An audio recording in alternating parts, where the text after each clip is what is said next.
जब मैंने शोध करना शुरू किया कि ठीक है, छठ महापर्व है, लेकिन वो छठ महापर्व सूरज भगवान से केंद्रित है, तो विश्व के और कितने समुदाय हैं जो सूरज भगवान को की पूजा करते हैं, आराधना करते हैं। अभी तक जो मेरी सूची है, लगभग 49 ऐसे समुदाय हैं विश्व भर में, भारत के अलावा, जो किसी न किसी रूप में सूर्य की आराधना करते हैं। जो श्री कृष्ण भगवान है, जो विष्णु भगवान है, उन्हें अपने सुदर्शन चक्र से गयासुर का वध करना पड़ा और उसको 3 खंड में उनका शरीर कटा। एक था सिर का हिस्सा, दूसरा था नाभि का हिस्सा और तीसरा था पैर का हिस्सा। अब सिर का जो हिस्सा है वो वर्तमान के गया में है, नाभि का जो हिस्सा है वो वर्तमान के उड़ीसा के जाजपुर शहर में विराजा मंदिर के समीप जाकर के पहुंचा, जिसे हम नाभि गया के रूप में भी हम मानते हैं। और पैर का जो स्थान है वो वर्तमान के आंध्र प्रदेश के पिथापुरम जो है शहर में जाकर के गिरा। और वो जो मंदिर है, कुकुटेश्वर स्वामी मंदिर, वो शिव को समर्पित कहा जाता है और उसको पद गया का नाम दिया गया।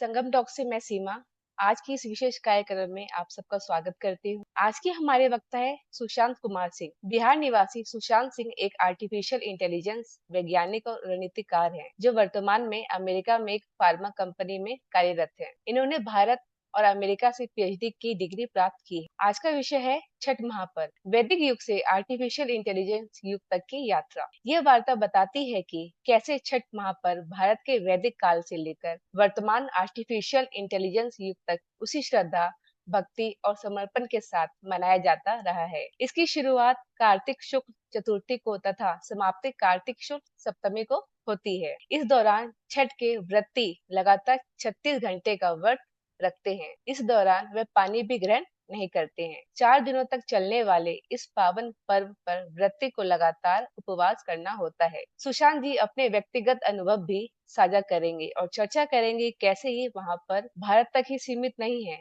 बल्कि एक वैश्विक त्योहार है। अब मैं सुशांत जी से निवेदन करती हूँ कि वे अपनी वार्ता आरंभ करें। आज के वार्ता में आप सभी को मेरा प्रणाम।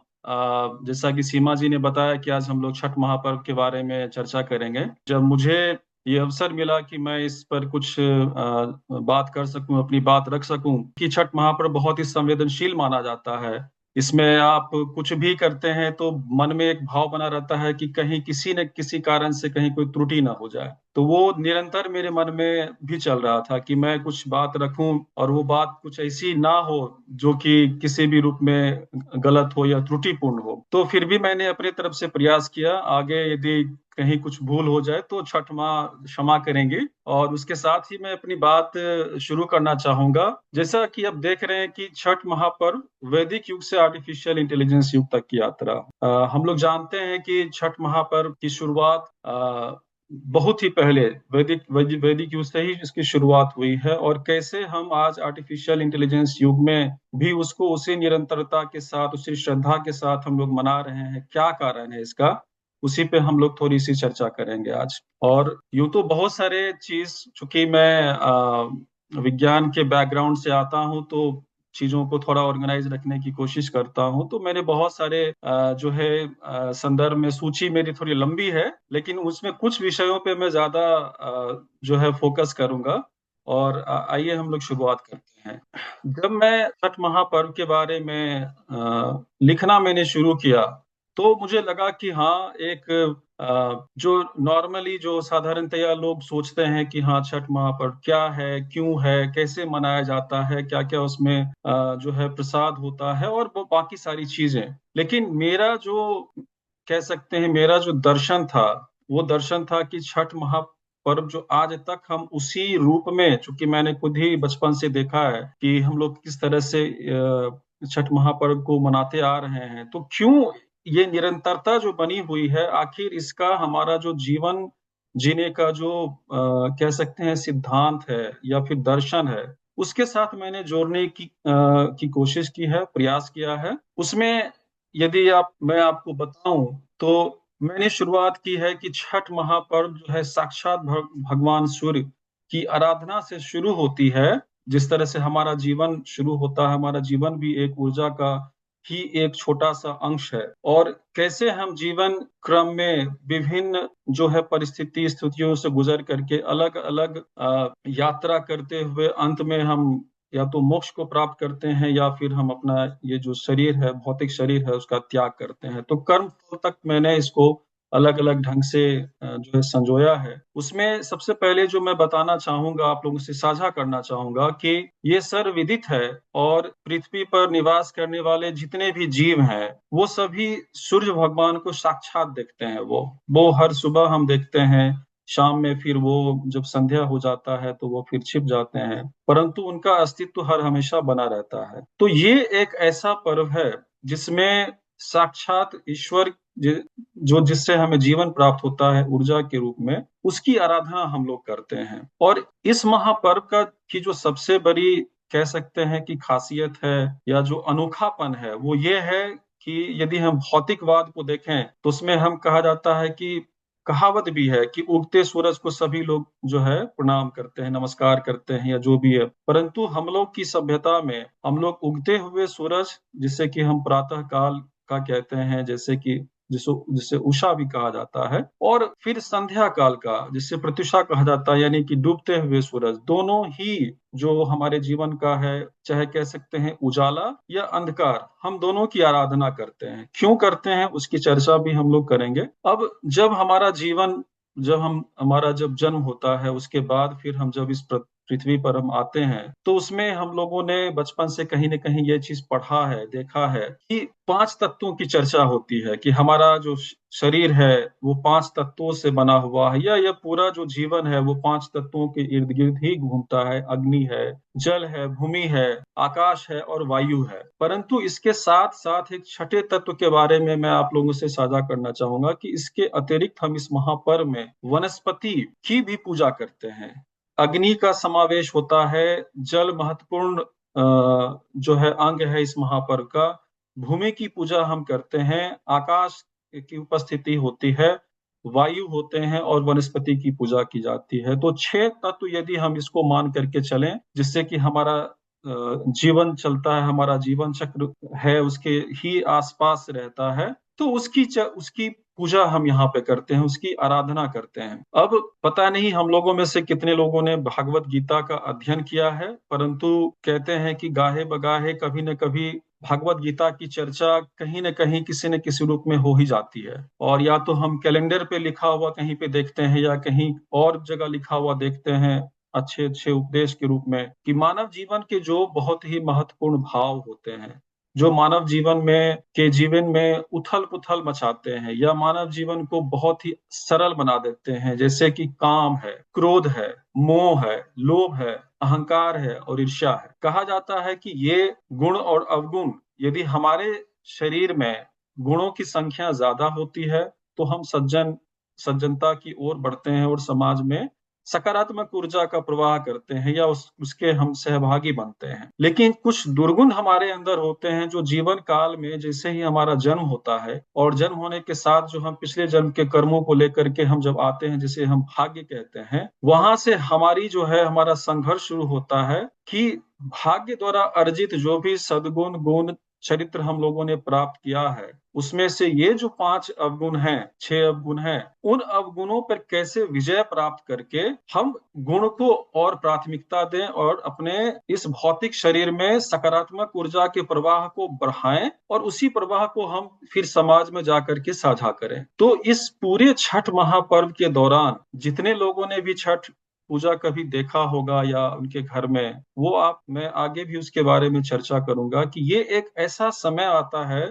जब किसी के, खास करके मुख्य रूप से जो व्रती होती हैं या होते हैं, चूंकि छठ व्रत जो है यूं तो स्त्रियां ज्यादा करती हैं, परंतु पुरुष भी करते हैं, तो उनका जब आप थोड़ा सा उन पर ध्यान देंगे, आपको लगेगा कि वो उस समय में पूरी तरह से शून्य हो जाती हैं वो, और उनके ऊपर किसी भी तरह के इस तरह के भाव का कोई प्रभाव नहीं पड़ता है। कहने का अर्थ यह है कि 4 दिनों का जो ये महापर्व होता है, उस पूरे समय में वो 6 अवगुणों पर विजय प्राप्त कर लेती हैं, और ये साक्षात दिखता है वहां से, क्योंकि उस समय जब आप उनके आसपास रहेंगे, उनको आप देखेंगे गौर से, तो आपको लगेगा कि आप बाहर की दुनिया में कुछ भी घट रहा है, कोई कुछ भी बोल रहा है, उनके ऊपर किसी भी तरह का कोई प्रभाव नहीं पड़ता। इसका मतलब ये नहीं है कि वो असंवेदनशील हो गई हैं।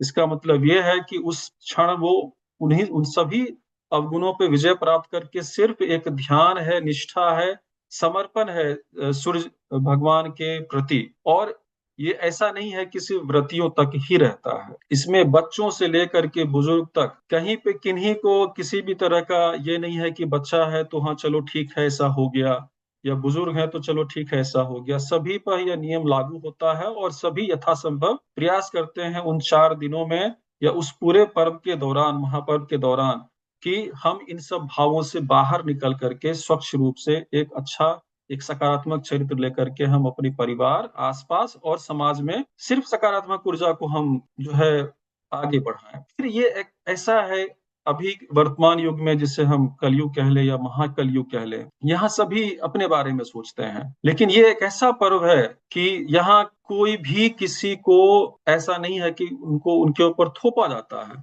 और वे स्वेच्छा से ये पर्व करने के बारे में सोचते हैं।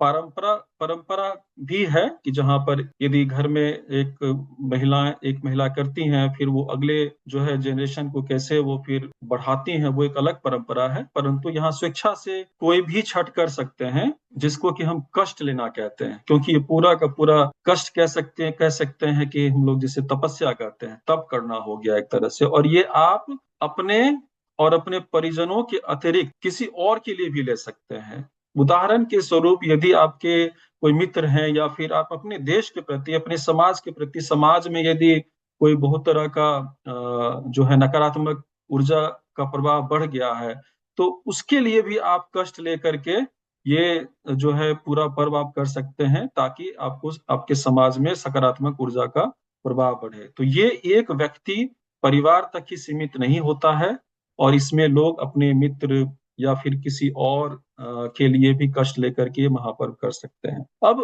हमारे जीवन में स्वच्छता का बहुत ही महत्वपूर्ण स्थान होता है, और ये एक ऐसा पर्व है जिसके बारे में हम कह सकते हैं कि यहाँ पे संपूर्ण स्वच्छता की बात हम करते हैं। और संपूर्ण स्वच्छता वो हर एक स्तर पे होता है। यदि हम चर्चा करें कि जब ये महापर्व में जो महाप्रसाद होता है, जो भी पकवान बनते हैं या जो भी प्रसाद चढ़ाया जाता है, जब हम उसकी शुरुआत करते हैं, और गेहूं से मुख्यतया जो है पकवान बनते हैं जो कि प्रसिद्ध ठेकुआ कहा जाता है, तो गेहूं को धोने से लेकर के उसको सुखाना, फिर उसको पिसवाना और फिर प्रसाद बनाने तक कठोर स्वच्छता नियमों का पालन करना होता है। जहां पर कि उस पूरी प्रक्रिया में, यहाँ तक कि जहां गेहूं पिसाया जाता है उसे भी पूर्ण रूपेण स्वच्छ किया जाता है। और उस समय में जो गेहूं पीसने की जो मशीन होती है, जो उसके संचालक होते हैं, वो और कुछ भी कार्य नहीं करते हैं, सिर्फ और सिर्फ छठ के समय का जो गेहूं होता है वही वो पीसते हैं,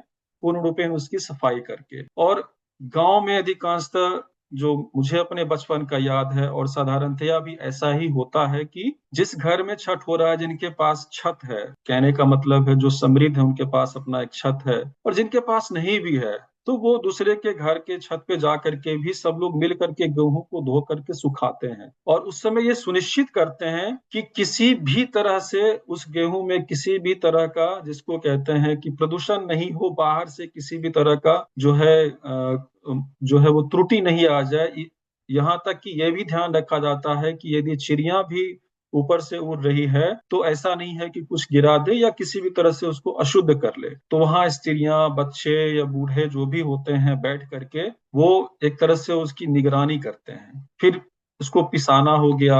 और जब हम प्रसाद बनाने की बात करते हैं, तो यहाँ पर प्रसाद बनाया जाता है उस समय एक मिट्टी से बने चूल्हे से, और वो मिट्टी भी हम लोग के, मैं चूंकि बिहार बेगूसराय जिला का हूँ, तो हम जो मुझे याद है कि काली मिट्टी उस समय में या फिर और भी जो मिट्टी होती है उसका इस्तेमाल करके उसमें थोड़ा सा भूसा मिला करके और उसका जो है चूल्हा बनाया जाता था, और उसको फिर सुखा करके उसी चूल्हे को एक ऐसे स्थान पर जहां पर कि और कुछ भी नहीं बनेगा, और उसी चूल्हे से पूरे पर्व का सारा पकवान जो है प्रसाद तैयार होता है, एक ही उसी चूल्हे से, फिर चूल्हा बदला नहीं जाता है। तो देखा जा सकता है कि ये तो हो गया कि प्रसाद ठीक है। लेकिन एक और भी महत्वपूर्ण बात यहाँ पर यह है कि जितने भी व्रती होते हैं, और सभी व्रती एक निश्चित जो है घाट कहा जाता है हम लोग के यहाँ, वो घाट या तो हम, यदि नदी है तो नदी पे जाकर के हम पर्व मनाते हैं,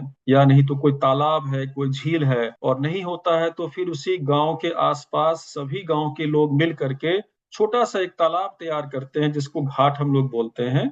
और हर एक व्रती के घर से लेकर के उस घाट तक की पूरी सफाई की जाती है। उस समय में एक कंकर भी, यदि वो रास्ता ईंट का बना हुआ है या मिट्टी का बना हुआ है, यह सुनिश्चित किया जाता है कि पूर्ण रूपेण साफ हो। और जब व्रती अपने घर से वहां से निकलें तो किसी तरह का उसमें वहां ना तो गंदगी हो और ना ही कोई भी कंकर पत्थर हो। इसमें एक बात यहाँ पे और भी महत्वपूर्ण है कि ये इस पर्व में बहुत सारे लोग कुछ कह सकते हैं कि मानता रखते हैं। कहने का मतलब है कि वो ऐसा मानते हैं कि यदि उनके जीवन में या उनके परिजन के साथ या उनके मित्र या जो भी सगे संबंधी है उनके जीवन से कुछ कष्ट दूर हो जाएगा तो वो कष्ट लेंगे। कष्ट लेने का मतलब है कि यदि वो 1 साल तक के लिए ले रहे हैं या 2 साल के लिए ले रहे हैं तो वो अपने घर से दंडवत प्रणाम करते हुए घाट तक जाते हैं। तो जब वो दंडवत प्रणाम करते हुए जाते हैं तो जो पुरुष होते हैं वो सिर्फ और सिर्फ धोती पहने हुए होते हैं। उनका जो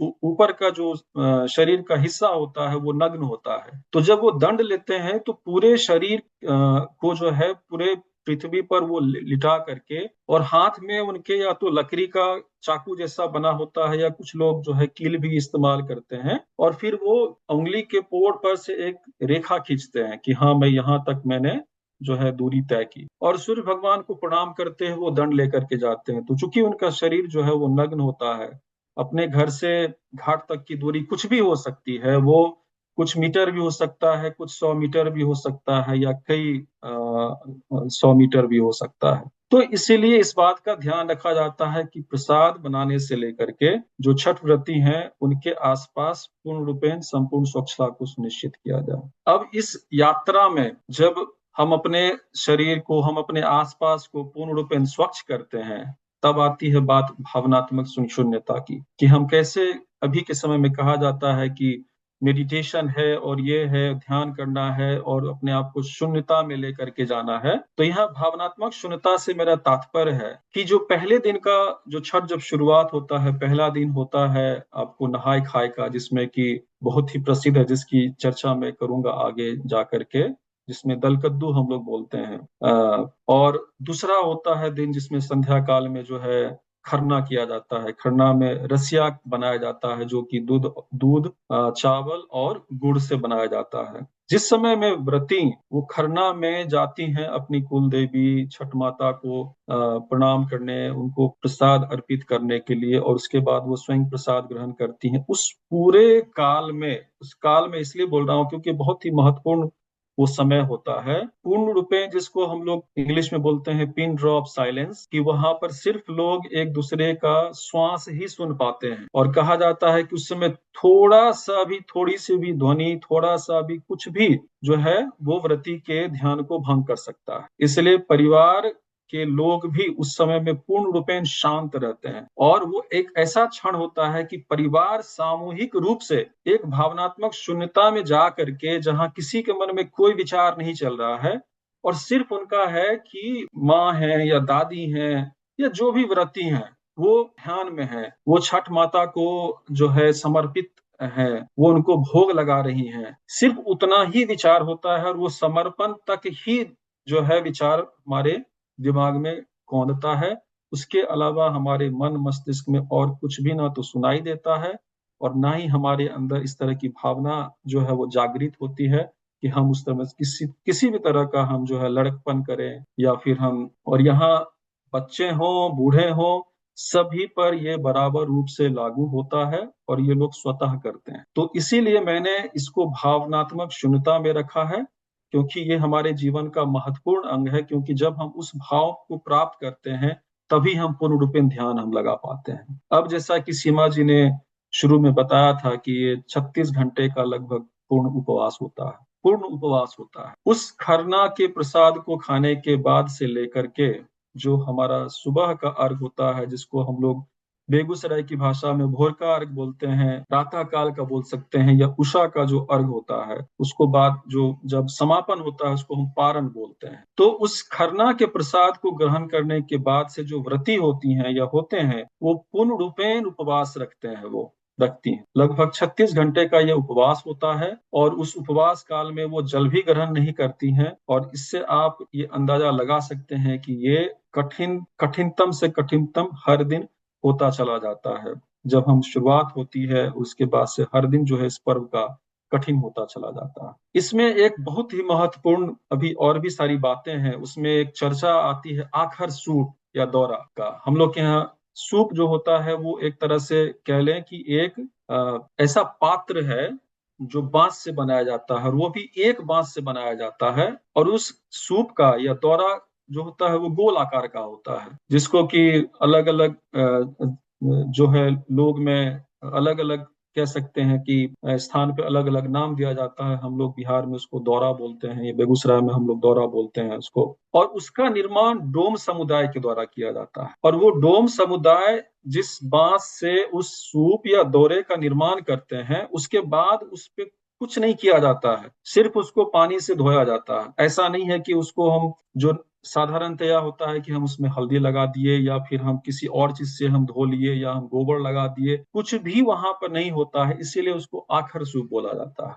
यानी कि जैसा बना हुआ था उसी तरह से उसका उपयोग किया जाता है पूरे पर्व में। और उसी में सारे पर्व के जो भी प्रसाद होते हैं, जो भी फल है, जो भी हम लोग चढ़ाते हैं छठ माता को, उसी में किया जाता है। तो ये एक ऐसा चीज है जो ये भी दर्शाता है कि जो पुरातन काल से जो एक ऐसा महापर्व हम लोग मनाते आ रहे हैं जिसमें समुदाय के लोगों के बीच में एक दूसरे के ऊपर इतनी निर्भरता थी, वो भी स्वतः थी, कि किसी के मन में किसी भी तरह का ऊंच नीच का भाव नहीं आता था। जो वर्तमान में लोग चर्चा करते हैं कि हाँ छोटा समाज है या बड़ा समाज है, कोई छोटा बड़ा समाज उस समय में नहीं होता है। उसी से जुड़ा हुआ है जो मैं अगला में चर्चा करना चाह रहा हूं कि सामाजिक समानता। ये एक ऐसा महापर्व है कि जिसमें कहा जाता है, जैसे हम लोग जानते हैं कि हम लोग भी ईश्वर का रूप, तो ईश्वर का रूप कभी भी भिन्न नहीं हो सकता है, क्योंकि ईश्वर जब एक है तो ईश्वर का रूप भिन्न नहीं हो सकता है। और ये महापर्व ऐसा है कि इसमें जितने भी छठ व्रती होते हैं वो एक समान होते हैं। ना तो उनके ऊपर धन का,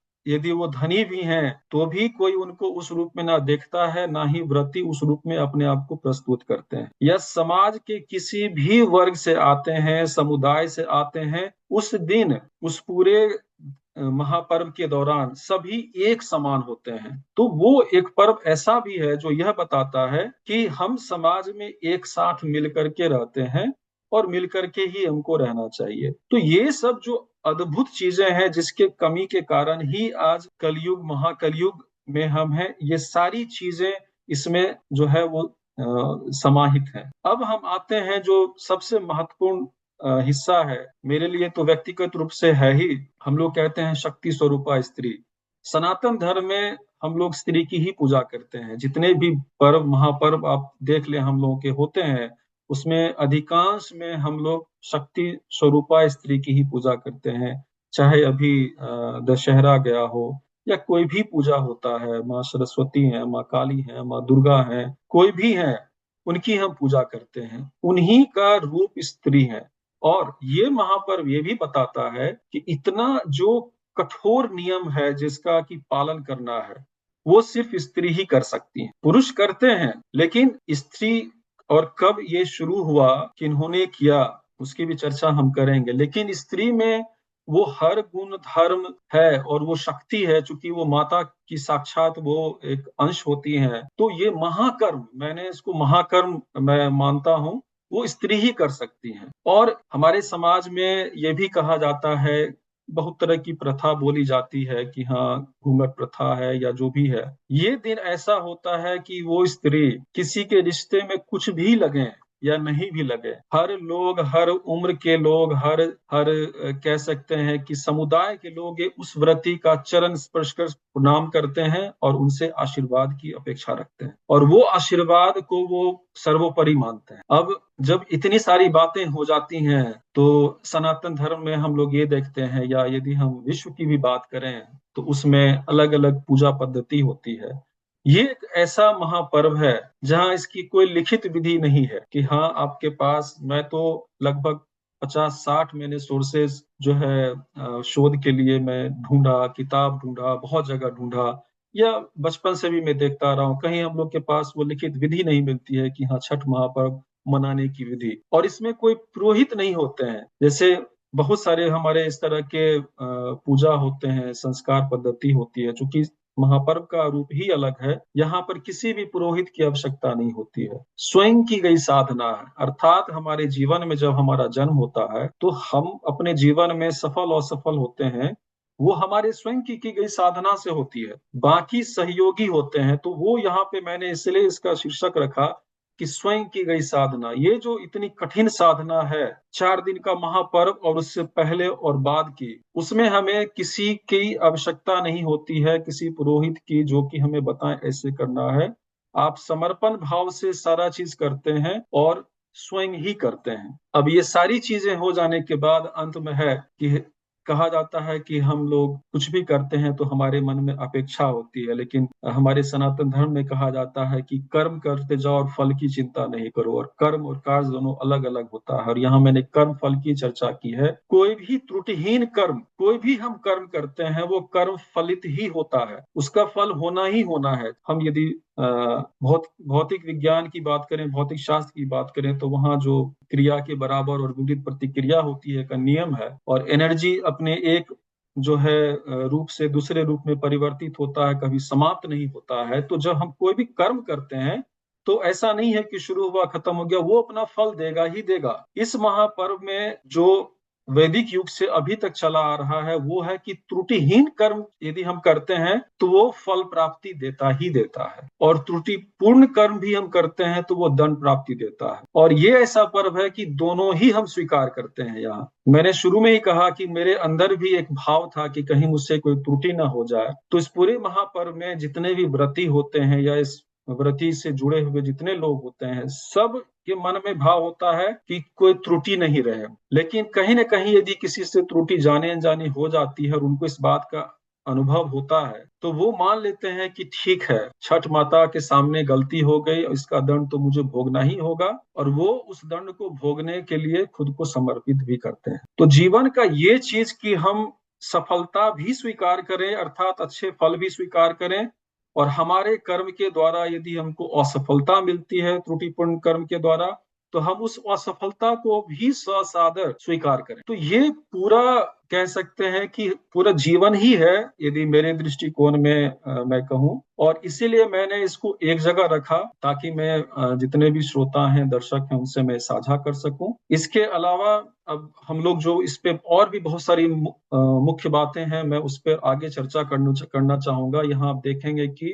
छठ पर्व जो है मुख्यतया बिहार, उत्तर प्रदेश और झारखंड चूंकि बिहार का हिस्सा था जो, तो इस तरफ का जो हिस्सा है, और जो नेपाल का कुछ क्षेत्र है, वहां पर मुख्य रूप से छठ मनाया जाता है। और इसकी जो उत्पत्ति हुई है वो संस्कृत शब्द षष्ठी से, जिसका अर्थ होता है छठा। छठ महापर्व इतिहास के पन्नों से। छठ महापर्व के बारे में सुना तो था जब, लेकिन मैंने और भी इस पे शोध करना शुरू किया तो मुझे बहुत सारी चीजें जानकारी में आई, जो कि मैं आप लोगों से साझा कर रहा हूँ यहाँ पे। इसकी शुरुआत वैदिक युग से हुई है, और इसकी चर्चा जो है ऋग्वेद में की गई है सूर्य पूजा के रूप में। और जो हम ऋषि मुनि और महर्षि हम कहते हैं, वो उस समय जो वैज्ञानिक होते थे उनको उस रूप में रखा जाता था।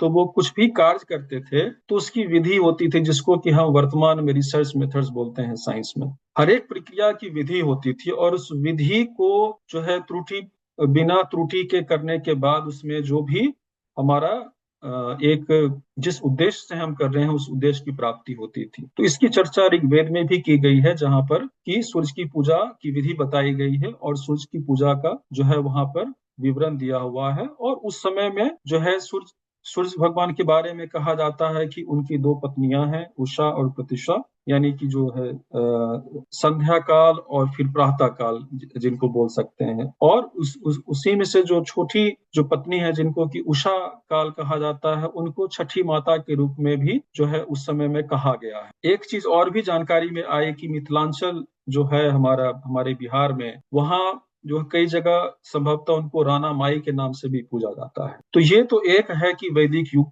की बात हम कर रहे हैं। दूसरी एक बहुत ही प्रसिद्ध कहानी है राजा प्रियव्रत के बारे में, और उसके कालखंड के बारे में तो सटीक जानकारी नहीं प्राप्त हुई है, लेकिन हजारों वर्ष पहले की बात है कि एक राजा प्रियव्रत थे और उनकी पत्नी मालिनी थी। लेकिन दुख ये था कि उनके कोई संतान नहीं थी। तो उन्होंने जो है महर्षि कश्यप से सहायता मांगी और फिर उन्होंने पुत्र प्राप्ति के लिए, संतान प्राप्ति के लिए उन्होंने यज्ञ किया, और यज्ञ करने के बाद उन्हें संतान प्राप्ति हुई। पर दुर्भाग्यवश जो है वो संतान थी वो मृत पैदा हुई। अब इतने प्रयास के बाद जब इतनी बड़ी जो है दुखद घटना उनके घर में घटी, तो जो राजा थे वो पूरी तरह से टूट गए, शोकाकुल हो गए, और उन्होंने सोचा कि अब मेरे जीवन में करने के लिए कुछ नहीं बच गया है। वो शोक की अवस्था में अपना प्राण त्यागने का निर्णय कर चुके थे। तो उसी समय ये कहा जाता है कि देवसेना नाम की एक देवी प्रकट हुई, और देवसेना को पृथ्वी का छठा, जिससे हम लोग पांच तत्व की बात करते हैं, उन्होंने अपना परिचय दिया कि मैं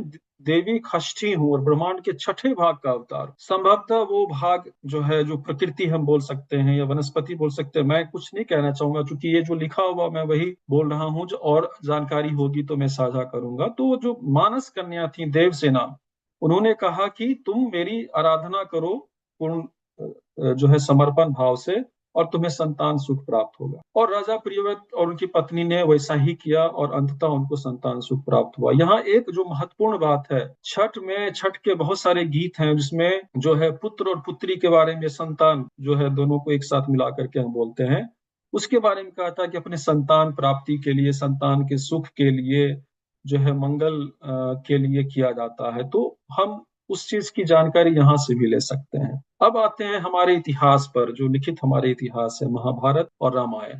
महाभारत काल में बहुत ऐसे जो लोग थे जिनकी चर्चा हम हर दिन करते हैं, हर दूसरे दिन करते हैं। उसमें एक है कि माता कुंती की चर्चा करते हैं जो कि पांडवों की माँ थी।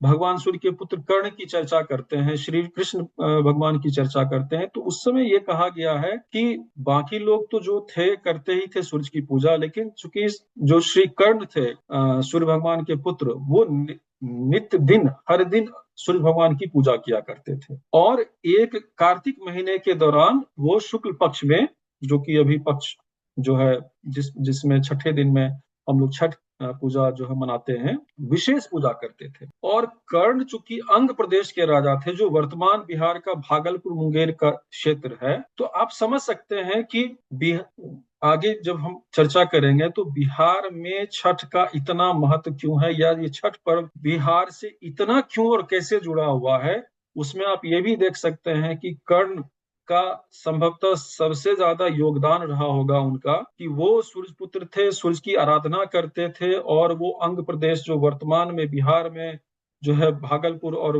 मुंगेर का क्षेत्र है, उसके राजा थे। तो उनसे प्रेरणा पा करके या उनसे प्रेरित होकर के, या उनका तो महायोद्धा थे वो परंपरा संभवतः वहीं से चलते आ रही है। उसके बाद द्रौपदी देवी के बारे में चर्चा है कि महाभारत काल में जो है जितने भी तरह के विपदा से उनको गुजरना पड़ा था, उन सभी विपदाओं से मुक्ति प्राप्त करने के लिए उन्होंने भी छठ पूजा का जो है वो अनुष्ठान किया था। और उसके कारण जो है पांडवों को जो है अंततः विजय प्राप्त हुई थी उस धर्म और अधर्म की के महायुद्ध में। और द्रौपदी चूंकि वो पूजा की थी, तो इसलिए महाभारत में वो चर्चा। इसके अतिरिक्त और ये भी देखने को मिला है कि जो श्री कृष्ण के पुत्र थे शंभ, वो भी सूर्य की पूजा करते थे।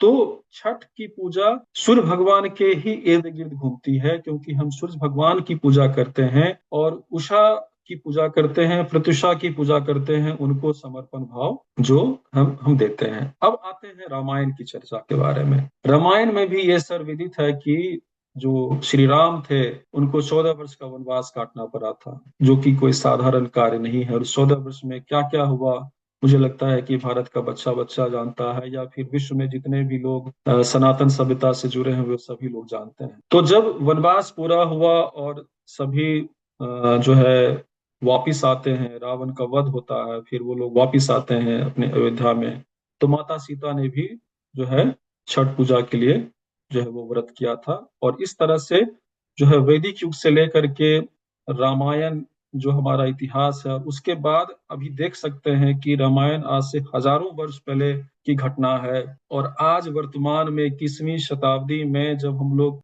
2022 को पार करके 23 के अंत में हम लोग पहुंचे हुए हैं, और आज भी छठ के बारे में उसी श्रद्धा से चर्चा होती है, इसका ये मतलब है कि ये परंपरा बीच में कहीं भी नहीं टूटी है। अब इसमें एक जो घटना है उसका महत्व बहुत ही है, जिसकी चर्चा मैं यहाँ करना चाहूंगा। और ये घटना जुड़ी हुई है एक असुर से। उस समय जो है सुर असुर देव मानव बहुत तरह के की चर्चा होती थी, अभी भी वर्तमान में है, लेकिन उनको हम अलग अलग रूप में जानते हैं या उनकी चर्चा करते हैं। उसमें एक गयासुर नाम के असुर थे, जो विष्णु भगवान के परम भक्त थे, और उनको एक वरदान प्राप्त था, एक तरह से अमरता का वरदान प्राप्त था। और ये वरदान था कि उनको त्रिमूर्ति ही मिल करके मार सकते हैं। त्रिमूर्ति का मतलब हो गया त्रिदेव, यानी कि शिव, ब्रह्मा और विष्णु। अब चूंकि इतना वो शक्तिशाली थे गयासुर, उन्होंने अपना जो है शक्ति के मद में आकर के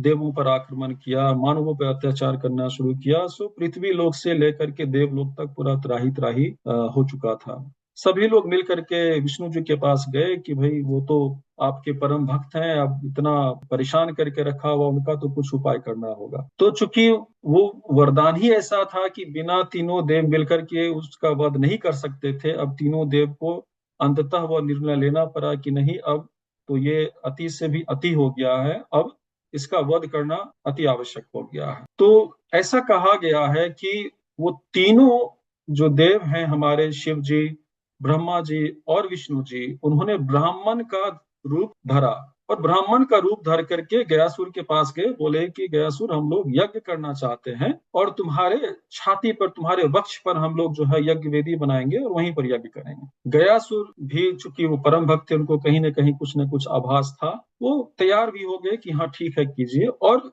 एक बहुत ही रोचक है घटना इसमें मैं बताऊंगा आपको, कि इस पूरे यज्ञ को करने में अति योग्य या सर्वोत्तम कह सकते हैं गुण धर्म वाले ब्राह्मणों, पुरोहितों की आवश्यकता थी, जो कि, और हमारे शास्त्र में, हमारे समाज में जिस तरह से सूर्य हैं, अग्नि को माना जाता है सर्वोपरि, तो ऐसे ब्राह्मण जो उसमें पारंगत हो। उस समय कुछ ब्राह्मणों को उस समय के ईरान से बुलाया गया था, और जिनको कहा गया था, जो ईरान में उस समय में मग जो है उसकी, यानी कि अग्नि की वो पूजा करते थे। अब वो अग्नि की पूजा करते थे, और बहुत ही, और इस पूरे परिक्रम में मैं अपने बहुत सारे मित्रों से मैंने बात भी की। मेरे एक मित्र हैं, वो ईरान के ही हैं। मैंने उनसे पूछा कि क्या आप इस शब्द से परिचित हैं, या फिर आपके यहाँ जो है बहुत पहले अग्नि की पूजा होती थी या सूर्य की पूजा होती थी। तो उन्होंने बोला कि सूर्य के बारे में तो नहीं मालूम है, लेकिन हाँ अग्नि को जो है सबसे जो है महत्वपूर्ण माना जाता था, पहले भी होता था और अभी भी होती है। तो संभवतः उन्हीं ब्राह्मणों को अग्निहोत्र ब्राह्मण कहा जाता है, जिनको बुलाया गया था इस पूरे यज्ञ को पूर्ण करने के लिए। और वो अग्निहोत्र ब्राह्मण जो है त्रिदेव के साथ मिलकर के उन्होंने यज्ञ को करना शुरू किया। लेकिन गयासुर थे, उन्होंने सोचा कि यज्ञ तो पूरा हो जाएगा तो फिर मैं तो समाप्त हो जाऊंगा। वो किसी न किसी तरह से अपने स्वभावगत विघ्न डालना शुरू किया, उन्होंने अपने शरीर को बढ़ाना शुरू किया। उसमें बीच में और भी बहुत सारी बातें हैं, लेकिन वो बहुत लंबी कहानी है। लेकिन संक्षेप में ये बताऊं कि अंततः ये हुआ कि जो श्री कृष्ण भगवान है, जो विष्णु भगवान है, उन्हें अपने सुदर्शन चक्र से गया सुर का वध करना पड़ा, और उसको 3 खंड में उनका शरीर कटा। एक था सिर का हिस्सा, दूसरा था नाभि का हिस्सा, और तीसरा था पैर का हिस्सा। अब सिर का जो हिस्सा है वो वर्तमान के गया में है, और इन्हीं गयासुर के नाम से गया शहर, जो भी जो हमारा उसको क्या लिखते हैं नगर है, जो है स्थान, उसका नाम गया गया पड़ा है। और नाभि का जो हिस्सा है वो वर्तमान के उड़ीसा के जाजपुर शहर में विराजा मंदिर के समीप जाकर के पहुंचा, जिसे जिसे हम नाभि गया के रूप में भी हम मानते हैं। और ये ध्यान दें यहाँ पर कि त्रिदेव के द्वारा ही इसका वध होना था, तो जो सिर का भाग था वो गया में गिरा। जो विष्णुपद मंदिर है जहाँ पे साक्षात विष्णु भगवान के पद चिन्ह आज भी वहां पर हैं, तो एक तो विष्णु भगवान हो गए, दूसरा जो नाभि का हिस्सा था वो जाकर के उड़ीसा में गिरा। और जो ऐसे मंदिर में गिरा जहां पर कि जिसको कि ब्रह्मा को समर्पित माना जाता है, तो वो नाभि गया कहा गया। और पैर का जो स्थान है वो वर्तमान के आंध्र प्रदेश के पिथापुरम जो है शहर में जाकर के गिरा। और वो जो मंदिर है कुकुटेश्वर स्वामी मंदिर, वो शिव को समर्पित कहा जाता है और उसको पद गया का नाम दिया गया। और यहाँ पर जो कि अग्नि से जुड़ा हुआ है इसलिए, और अग्नि का बहुत ही महत्व है हमारे इस पूरे पूजा पद्धति में, इसलिए इसमें गयासुर का नाम जो है लिया जाता है। और यहाँ पर आप देखेंगे कि वही अग्निहोत्र ब्राह्मण जो है वर्तमान में भी गया सुर के इस, एक तरह से कह सकते हैं कि उन्होंने अपना बलिदान भी दिया इस पूरे यज्ञ को स्वीकार करके। और इसीलिए गया को जो है सभी सनातनियों का एक केंद्र बनाया गया, जहां पर अपने पितरों का पिंडदान करके उनको मोक्ष की प्राप्ति होती है। और यदि पिछला आप देखेंगे जो मैं चर्चा कर रहा था, अंत में क्या है, हमारा अंतिम उद्देश्य है कि हमें मोक्ष की प्राप्ति होनी है। और ये पूरी प्रक्रिया जो है गया में अग्निहोत्र ब्राह्मणों के द्वारा कराया गया, इसीलिए वहां पर उस अग्नि को हम जो है छठ पर्व से भी जोड़ते हैं। और यही कारण है कि गया में एक ऐसा है जहां पर कि हम लोग सभी लोग जो है वो मोक्ष प्राप्ति के लिए अपने पितरों को पिंडदान करते हैं। थोड़ी सी चर्चा ये भी है कि जो बाकी दो स्थान है वहां पर भी कहा गया है कि वहां पर भी पिंडदान किया जाता है, परंतु ये महत्वपूर्ण है गया का जो कि बिहार में है। अब की बात के दौरान हम लोग और जो है पहले ही चर्चा कर चुके हैं कि 4 महत्वपूर्ण दिन होते हैं इसमें। और पूजा की शुरुआत होती है नहाय खाए से। इस दिन व्रती और जितने भी लोग हैं परिवार के लोग स्नान ध्यान करके और जो सूती का वस्त्र होता है साफ सुथरा या नया वस्त्र है उस धारण करके, कद्दू हम लोग बोलते हैं जिसको लौकी भी कहा जाता है। और बहुत ही रोचक चीज है, बहुत ही अनोखा है कि किस उस दिन कद्दू बांटा जाता है। यानी किसी के घर पर यदि मान लीजिए कि कोई किसी ने कद्दू लगाया हुआ है, तो छोटा सा भी टुकड़ा जो है वो अपने यहाँ से किसी न किसी को देंगे, किसी के यहाँ नहीं है, क्योंकि ये आवश्यक नहीं है कि सबके पास कद्दू उपलब्ध हो उस समय में। तो ऐसा नहीं है कि किसी ने अपने घर में कद्दू लिया या फिर उगाया है वहां पर और सिर्फ वो अपने तक ही सीमित है। लोग मांग मांग करके भी ले जाते हैं कि कद्दू है, कद्दू का छोटा छोटा टुकड़ा भी बांटा जाता है। कद्दू का बहुत ही महत्वपूर्ण स्थान है नहाय खाए के दिन।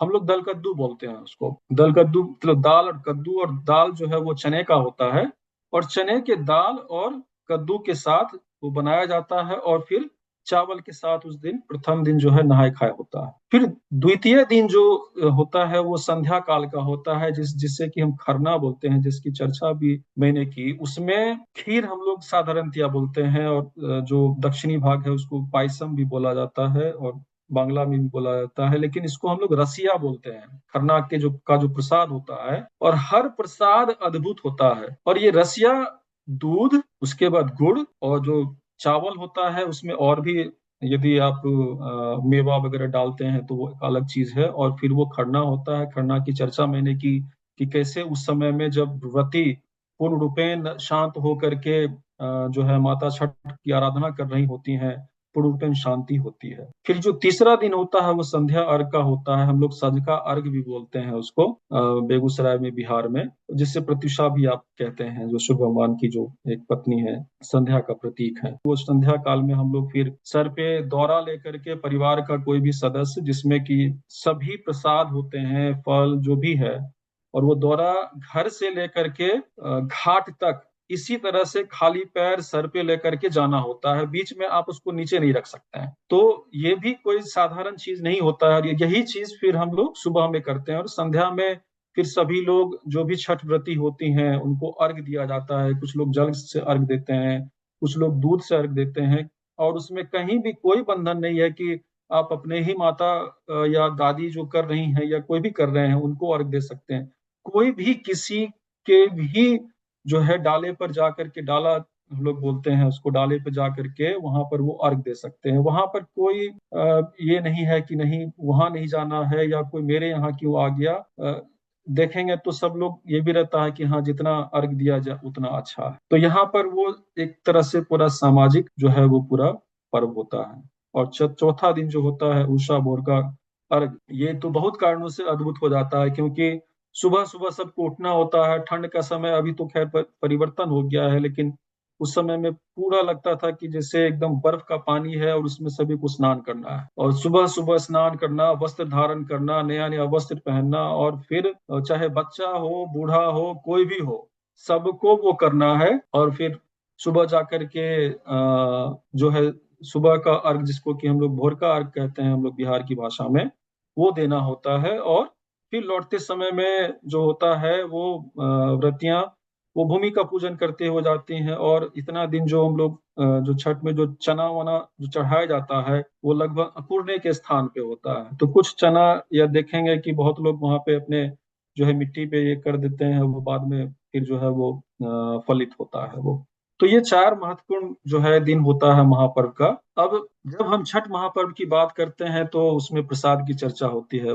सभी प्रसाद की बात जो है हम लोग कर ही चुके हैं। उसमें कुछ चीज जो है जो बहुत ही खास हो जाता है, कद्दू भात तो हम जान रहे हैं, रसिया रोटी भी जान रहे हैं, ठेकुआ का सबसे जो है, ये ठेकुआ ऐसा चीज है कि अभी कुछ तो अद्भुत है ठेकुआ में। अब उसकी बनाने की क्या विधि है वो तो आप पता कर सकते हैं। उसमें एक और आता है लड़ुआ, उसको बोला जाता है। ये लड़ुआ जो होता है इसका भी बहुत ही यूनिक होता है। वो चावल से बनाया जाता है, चावल को बहुत ही कूट करके उसमें फिर मेवा वगैरह डाल करके बनाया जाता है। तो ये दो चीज मुझे लगता है कि बहुत ही महत्वपूर्ण है। और जैसा कि मैंने बताया था, छह तत्व के बारे में, छठा तत्व होता है वनस्पति का। और इसमें जो यूं तो बहुत है, मैंने सूची भी तैयार की है, लेकिन जो सबसे महत्वपूर्ण माना जाता है प्रसाद में, केला का बहुत ही अहम स्थान है। खास करके केला का पूरा हम लोग घौर बोलते हैं। घौर का मतलब पूरा का पूरा जो केला का जो गुच्छा होता है, ऐसा नहीं कि उसमें से काट लेना है। तो पूरा केला का घौर उस दिन खरीदा जाता है। सभी लोग अपने अपने हिसाब से खरीदते हैं, या एक दूसरे, यदि कोई किसी को दे सकता है तो देते हैं। नारियल का बहुत ही महत्वपूर्ण स्थान है। सनातन धर्म में नारियल से ही सारी जो है जितनी भी पूजाएं होती हैं।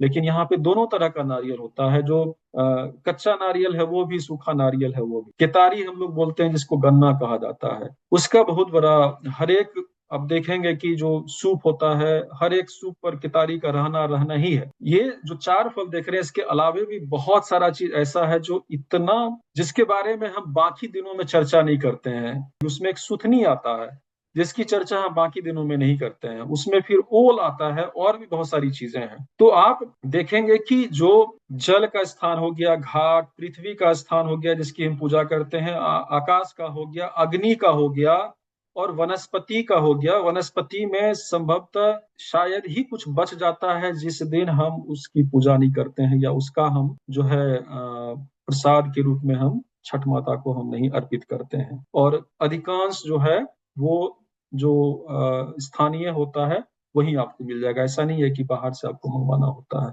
तो ये कुछ मुख्य है। इसके अलावा भी जो बहुत सारा जो है प्रसाद होता है जो महत्वपूर्ण होता है, जिसकी मैंने सूची बनाई है, उस पर तो मैं उतना नहीं करना चाहूंगा। बट जैसे कि मैं बोल रहा था कि केला हो गया, मूली हो गया, नारियल सूखा, ये सब महत्वपूर्ण प्रसाद है और जो फल है जो चढ़ाया जाता है। लंबी सूची है।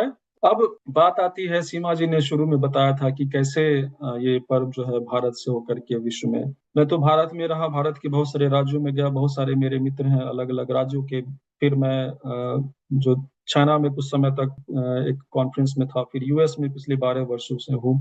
और मेरे लगभग कई देशों के मित्र कह सकते हैं या परिचित हैं, जिनसे मैं जो है संस्कृति पे, संस्कार पे, उनके संस्कृति सबके बारे में चर्चा करता रहता हूँ। तो भारत की बात लें तो चूंकि अभी तक हम लोग जान गए हैं कि भारत में मुख्य रूप से बिहार, झारखंड और उत्तर प्रदेश में ये मनाया जाता था। लेकिन कहा जाता है बिहारियों के बारे में है कि बिहारी दुनिया के कोने कोने में है। आप बहुत सारा ऐसा देश देखेंगे जहां बिहारी ही जाकर के वहां पर वो स्थापित हुए, और फिर उस देश का फिर जो है कि शासक भी बने, अभी भी हैं बहुत बहुत लोग। तो उसी तरह से भारत के हर एक भूभाग में बिहारी विभिन्न कार्यों से, या तो वो जो है उच्च पदाधिकारी बने, वो गए, तो बिहार की महिलाएं जहां जाएंगी छठ वहां लेकर के जाएंगी। ये तो हर तरह से वो अभी कह सकते हैं कि वो जिसको ध्रुव तारा बोलते हैं ध्रुव सत्य है, उसी तरह से वो भी ध्रुव सत्य है कि बिहार की महिलाएं जहां जाएंगी छठ पर्व उनके साथ जाएगा। तो छठ पर्व यदि हो रहा है, ये बता रहा है कि वहां बिहार की महिलाएं हैं, चाहे वो कोई भी हो, या वो मजदूर हो, या वो बहुत बड़े पदाधिकारी हो, या वो बहुत बड़े जो है इंडस्ट्रियलिस्ट हो, यानी कि जो उद्योगपति हो, कोई भी हो, वो छठ पर्व मनाएंगे ही मनाएंगे। और यही कारण है कि बिहार, झारखंड और उत्तर प्रदेश से निकल करके छठ अब भारत के विभिन्न भागों में भी उसी श्रद्धा से मनाया जाता रहा है, यह मनाया जा रहा है। अब आ जाए विश्व की बात, तो विश्व में चूंकि नेपाल तो जिस तरह से बिहार, झारखंड, उत्तर प्रदेश में मनाया जाता है, उसी तरह से नेपाल, और नेपाल और भारत का बहुत ही गहरा संबंध है। नेपाल भी एक जो है कह सकते हैं कि जो है सनातन देश देश के बारे में कह सकते हैं, सनातन देश है। और हमारा वहाँ माता जानकी के साथ जो है, सीता माता के साथ जो है हमारा अभिन्न रिश्ता है।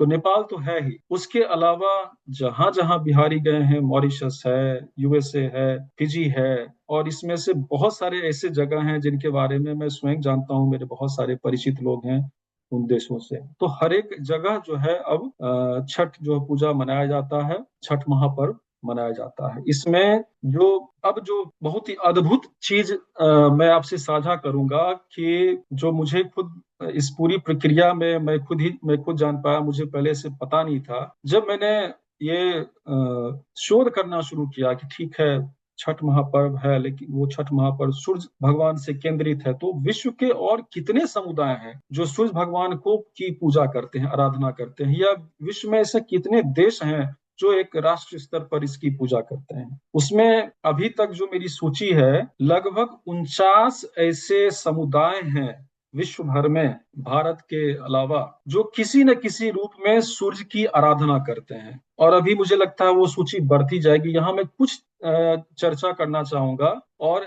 ये एक तरह से सनातन जागृति भी है कि, और जो सीमा जी आपने बात की थी कि वैज्ञानिक रूप से इसका क्या महत्व है, तो ये उस चीज को भी यहाँ पर दर्शाएगा। ग्रीक में अपोलो और हेलियोस जो है, जिनको कि सूर्य भगवान के रूप में माना जाता है, और उनको उस तरह से पूजा जाता है। और अभी तो उतना समय नहीं है, आप लोग खुद भी थोड़ा सा शोध करेंगे, आप लोग जा करके सिर्फ थोड़ा सा पढ़ेंगे, और जब इनका जो की जब तस्वीर आप देखेंगे, तो आपको कहीं ना कहीं आपको कुछ ना कुछ समानता स्वयं से, अपने सनातन संस्कृति से, सभ्यता से आपको जुड़ता हुआ दिखेगा। उसमें एक रोचक बात मैं अभी बताऊंगा आपको कि जापान में अमेतरासु करके हैं, और ये बड़ा अद्भुत है। ऐसा नहीं है कि सूर्य भगवान है, उसको उनको जो है वो पुरुष के रूप में ही पूजा जाता है, बहुत जगह उनको स्त्री के रूप में भी पूजा जाता है, जैसे कि जापान में है, या फिर और भी बहुत सारे जगह में है। भारत के बारे में जानते हैं कि हम सूर्य की बात हो रही है। एजटेक एक ऐसा जो है समुदाय है जहां पर भी जो है सूर्य भगवान की पूजा होती है। आप उनकी जो है फोटो यहाँ पे देख रहे हैं। फिर इजिप्ट में रॉ के नाम से इनको पूजा जाता है, और इनकी है इस सूर्य देव का नाम, इनका सूर्य देव का नाम है, जो इनका समुदाय के लोग इनको पूछते हैं। आप देखेंगे वो एकदम 100% ये सूर्य जैसे हम लोग सोचते हैं या देखते हैं, उसी तरह से है। और दो चीज आप देखेंगे, या तो सूर्य की किरणें देखेंगे इन सभी अलग अलग समुदाय में भगवान को, और या नहीं तो उनको एक योद्धा के रूप में देखेंगे। और जब उनको एक योद्धा के रूप में देखता हूं, तो मुझे लगता है कि वो संभवतः कर्ण से जुड़े हुए हैं, क्योंकि कर्ण उस युग के वो महानतम योद्धाओं में से एक थे, जो दोनों चीज को परिलक्षित करते हैं। सूर्य पुत्र के नाते तो सूर्य का उनको उनमें दिखेगा, और चूंकि महान योद्धा थे तो योद्धा के नाते। और हमारा बिहार भी जो है वो कर्ण, चूंकि उस समय में राजा थे अंग प्रदेश के, तो उनसे प्रभावित है। तो कह सकते हैं कि इस पूरे महापर्व में कर्ण जो थे, श्री कर्ण, वो एक तरह से केंद्र बिंदु रहे हैं सभी जगह। और विभिन्न विभिन्न अभी और भी एक बहुत ही जो रोचक जानकारी प्राप्त हुई है, ये भी अलग अलग सभ्यता में। यहाँ भी देखेंगे कि जो है घोड़े पर सवार हैं सूर्यदेव। यहाँ देखेंगे कि सेल्टिक में लग करके हैं सूर्यदेव, और ये एक योद्धा के रूप में इनका दिखाया गया है। ये आप देखें, ये है मित्र, इनका नाम है। ये जो योद्धा है और भगवान है सूर्य भगवान, इनका नाम मित्र है, और इंग्लिश में MITRA है। और मित्र हम लोग अपनी सनातन सभ्यता में देखें तो फ्रेंड्स को बोलते हैं, दोस्त जिसको बोला जाता है दूसरी भाषा में। और ये मित्र जो है, इनको ईरान में बहुत ही पूजा जाता है, बहुत श्रद्धा से, और एक तरह से सर्वोपरि ये रहे हैं, बहुत पुरातन काल से वहां पे रहे हैं। और मुझे ये भी मैं पढ़ा इस पूरे प्रक्रिया में कि जो उत्तरी भाग के लोग हैं वो भी इनको मानते थे। अब आप इनको देखेंगे, मैंने इस फोटो को क्रॉप किया है ताकि सिर्फ इनकी तस्वीर में दिखा सकूं। यही है मित्र, उनका उनका फोटो है, तस्वीर है उनकी। आप देखें, इनके हाथ में हथियार है तलवार के रूप में, ठीक है। और सर के पीछे आप देखेंगे सूरज के रूप में जो किरणें निकलती हैं। तो मुझे लगता है ये सिर्फ मेरा अपना कह सकते हैं आत्मज्ञान कह सकते हैं, या मेरा अपना आकलन कह सकते हैं कि चूंकि श्री कर्ण को सर्वोत्तम मित्र की उपाधि दी गई है।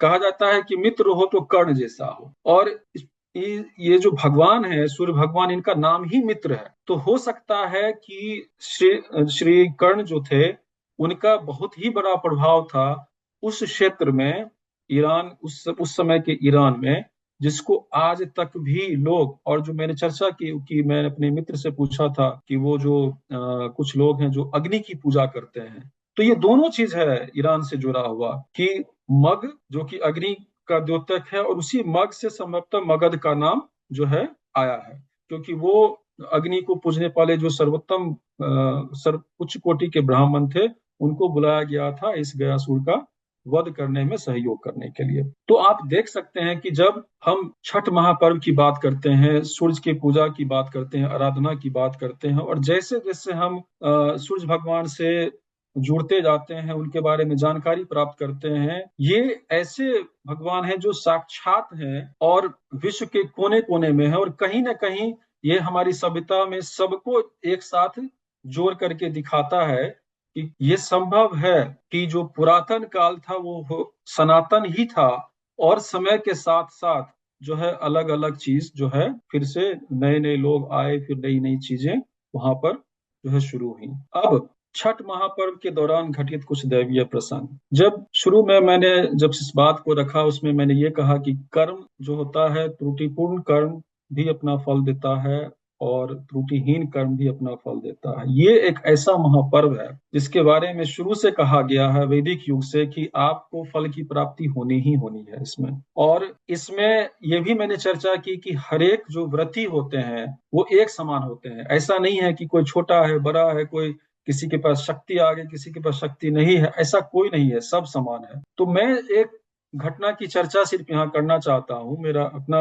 व्यक्तिगत अनुभव जो है। और ऐसा नहीं है कि वो घटना सिर्फ मेरे साथ या हमारे परिवार के साथ घटी होगी, ये घटना हो सकता है बहुत आम हो। और ये जो तस्वीर है, ये मेरी स्वर्गीय दादी की तस्वीर है जो छठ करती थी उस समय में। और इनके जाने के बाद से हम लोग के घर में वो परंपरा जो है, सिर्फ मेरी माता जी, अब पीछे देख रही हैं मेरी माता जी, उस समय वो वही उसको लेकर के जा रही हैं। मुझे याद है बहुत वृद्ध हो गई थी, इस फोटो में भी आप देख सकती हैं, और तबीयत उनकी बहुत ही खराब थी, और उनको पानी चढ़ रहा था, और यह निश्चित हो गया था कि वो अब घाट पर जा करके वो हाथ नहीं उठा पाएंगी वो। और हम लोग वो मान करके जो भी है, तो जब ऐसी स्थिति आती है तो ये एक ऐसा पर्व है कि कोई भी आपका जो है आपके लिए आपका जो है आपका सूप या आपका दौरा वो उठा सकता है, संकल्प ले सकता है, सहयोग करता है। इसलिए उसकी चिंता तो नहीं होती है छठ के समय में। हम लोग ये मान लिए थे कि अब दादी जो है वहां पर नहीं आ पाएंगी,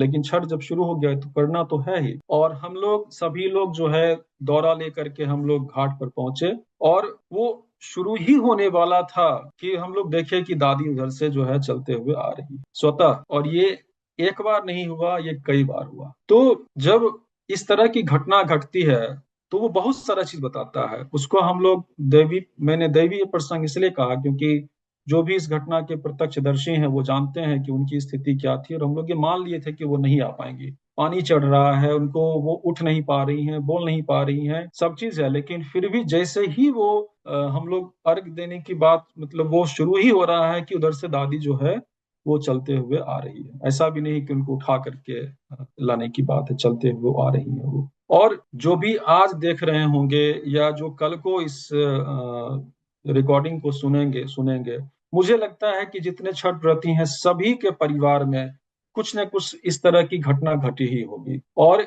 इस घटना से मैं ये कहना चाहता हूं कि जब आप पूर्ण समर्पण कर देते हैं ईश्वर में, बिना सोचे हुए कि आपको क्या करना है नहीं करना है, तो ईश्वर आप में समाहित हो जाते हैं वो। और जब ईश्वर आप में समाहित हो जाते हैं तो आप स्वयं ईश्वर का रूप हो जाते हैं। और इसीलिए छठ के अंतिम दिन जो होता है, व्रतियों को पैर छू करके सभी लोग प्रणाम करते हैं। क्षमा चाहूंगा, थोड़ा भावुक हो गया हूँ।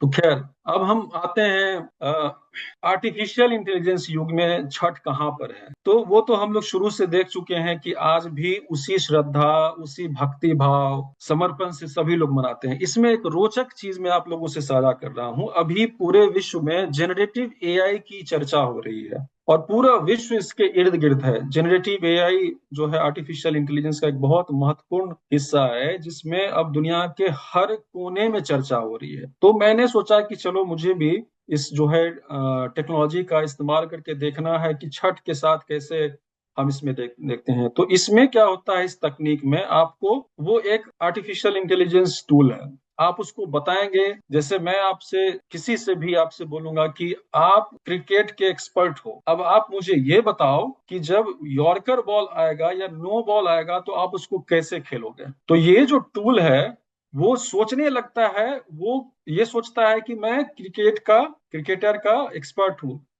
उसमें हम एग्जाम्पल भी दे सकते हैं कि आप सचिन तेंदुलकर के जैसा एक क्रिकेटर हो, और उसके हिसाब से वो सोचता है। फिर आप उसको जो ऑर्डर देंगे, जिस तरह का निर्देश देंगे, उस तरह का वो उत्तर फिर आपको देगा। तो मैंने ये 5, उसको प्रॉम्प्ट्स बोला जाता है, 5 मैंने प्रॉम्प्ट्स तैयार किए थे और ये सब संक्षेप में है, वो सब मैं दर्शकों से साझा कर लूंगा, लिंक वो देख सकते हैं, और उसका ये उत्तर है। लेकिन जो सबसे महत्वपूर्ण चीज है कि इतना सटीक जो है जानकारी इस टूल से मिला, ये बतलाता है कि जो ये अभी वर्तमान में आर्टिफिशियल इंटेलिजेंस के युग में जो सबसे ज्यादा बोला इस्तेमाल किए जाने वाला टेक्नोलॉजी है पूरे विश्व में, वो उसके पास इतनी अच्छी और सटीक जानकारी है छठ के बारे में। ये बतलाता है कि पूरे विश्व में लोग इसको इस तरह से मनाते हैं कि जानकारी पूरे विश्व स्तर पे है। क्योंकि इस, और संक्षेप मैंने यहाँ पे लिखा है जो मैं उतना अभी पढ़ना नहीं चाहता हूँ, लेकिन बस ये मैं दर्शकों को बताना चाहता था कि वैदिक काल से हम लोगों ने बहुत सारा चीज देखा, महाभारत देखा, रामायण देखा, हमारे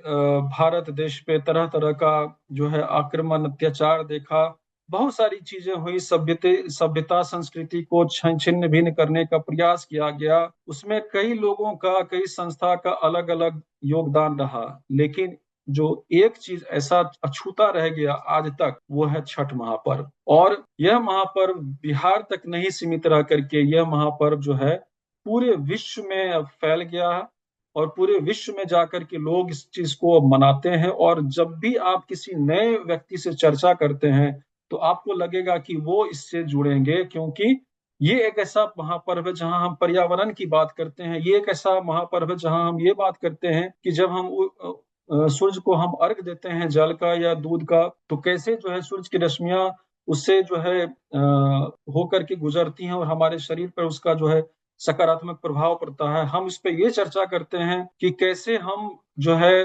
उपवास रख करके अपने शरीर को स्वस्थ बना करके रख सकें। हम स्वच्छता की बात करते हैं, हम समानता की बात करते हैं।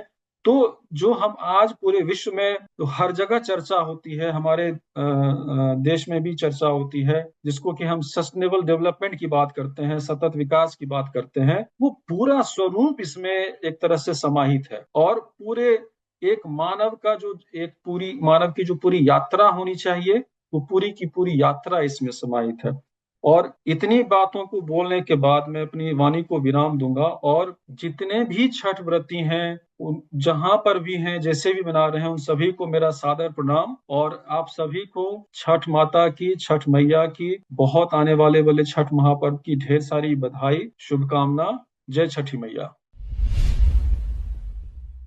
तो सुशांत जी, जो छठ महापर्व है उसको हम संस्कृति बोलेंगे या सभ्यता बोलेंगे? क्या देंगे इसके लिए शब्द, कोई अगर बोलना चाहे तो? ये तो बहुत ही महत्वपूर्ण प्रश्न है। और मैं तो उसका बहुत बड़ा कह सकते हैं ज्ञाता नहीं हूँ, लेकिन मेरा अपना जो ज्ञान है, अपना अनुभव है। संस्कृति और सभ्यता, उसको हम बाइनरी अलग मतलब यस नो में नहीं देख सकते हैं, वो एक साथ चलता है। मेरा ये मानना है कि जो जीवन का विकास हुआ है उसमें सूर्य भगवान जो है वो केंद्र बिंदु है, ऊर्जा स्रोत है। और जब से जीवन का विकास हुआ है, ये सामान्य ज्ञान कहेगा किसी का भी कि सूर्य तो होंगे ही होंगे वहां पर, उनके बिना फिर जीवन के बारे में हम परिकल्पना नहीं कर सकते हैं। और जब से सूर्य भगवान विराजमान है तब से ये जो है महापर्व चलता आ रहा। तो ये हमारी सभ्यता का महत्वपूर्ण हिस्सा है और हमारी वो संस्कृति बन चुका है। यही कारण है कि हम सभ्यता में तो हम जीते हैं और संस्कृति को हम ले करके हम जहां जहां हम जाते हैं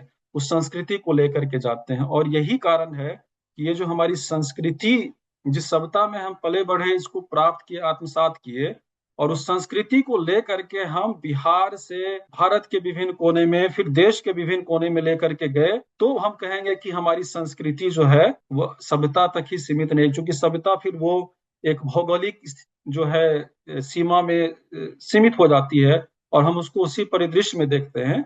लेकिन संस्कृति हम जहां जाते हैं वहां लेकर के जाते हैं। और बाहर में कहेंगे कि looks like your mom didn't teach you, कि लगता है कि तुमको तुम्हारी माँ ने ये नहीं सिखाया, मतलब तुम कल्चर नहीं हो, तुम्हारी कोई संस्कृति जो संस्कारी नहीं हो। लेकिन यही चीज हम बाहर जाते हैं तो वो बोलते हैं, मतलब वो आश्चर्यचकित होते हैं, और वो हमारी संस्कृति होती है जो उनको आश्चर्यचकित करती है और उनको फिर जोड़ने का काम करती है। सुशांत जी, जैसे कि छठ महापर्व वैदिक काल से मनाते आ रहे हैं, महाभारत और रामायण के अलावा इसका साक्ष्य और कहाँ उपलब्ध है? देखिए, कुछ चीज की तो चर्चा मैंने की और मैंने कहा कि अभी मैं और शोध कर रहा हूँ, और ये एक ऐसा विषय है।